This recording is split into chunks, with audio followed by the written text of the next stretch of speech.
هل تساءلت يوما كيف استطاعت واحدة من أعظم الإمبراطوريات في التاريخ التي امتدت من بحر اليابان إلى قلب أوروبا أن تنهار فجأة؟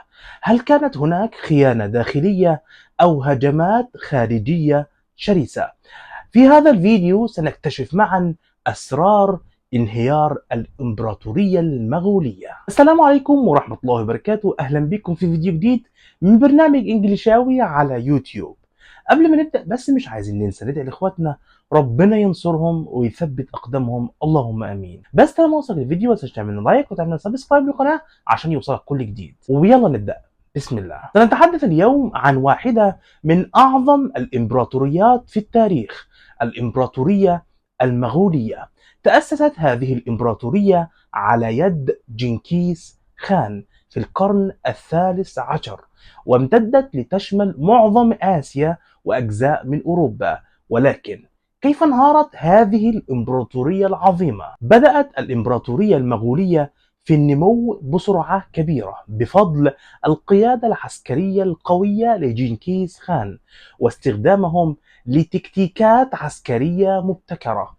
وصل المغول إلى ذروة قوتهم في منتصف القرن الثالث عشر، حيث كانت الإمبراطورية تمتد من بحر اليابان إلى شرق أوروبا. بدأت المشاكل تظهر بعد وفاة جنكيز خان في عام 1227. خلفائه لم يكونوا بنفس كفاءته، وبدأت الخلافات الداخلية تنمو. الإمبراطورية كانت تتجزأ تدريجيا إلى 4 خانات رئيسية: الخانة الذهبية، خانة تشاغاتاي، الإيخالانية، خانة يوان. الخانات ال4 بدأت تتصارع على السلطة والنفوذ. هذا الانقسام الداخلي أضعف الإمبراطورية بشدة وجعلها عرضة للهجمات الخارجية. كل خانة كانت تحاول فرض سيطرتها على الأخرى، مما أدى إلى حروب داخلية مستمرة. بينما كانت الخانات تتصارع داخليا، بدأت القوى الخارجية تستغل هذه الفرصة لمهاجمة الأراضي المغولية. في الشرق قامت أسرة مينغ الصينية بطرد المغول واستعادة الصين في الغرب. استولت القوى المحلية مثل الروس والمماليك على الأراضي المغولية. بحلول القرن السادس عشر كانت الإمبراطورية المغولية قد تفككت بالكامل. الأراضي التي كانت تحت سيطرة المغول أصبحت الآن تحت سيطرة قوى جديدة.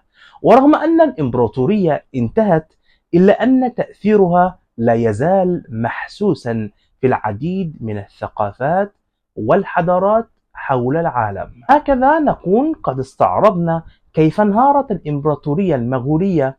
كانت الأسباب الرئيسية وراء انهيارها هي الانقسامات الداخلية وعدم كفاءة الخلفاء والتحديات الخارجية. أتمنى أعجبك الفيديو، ما تنساش تعمل لايك وتعمل سبسكرايب للقناة وتقولي في الكومنتس عايز تشوف ايه في الفيديو الجاي. بس كده، شكرا، وعايزك دايما تكون فاكر وأن سعيه سوف يرى. سلام.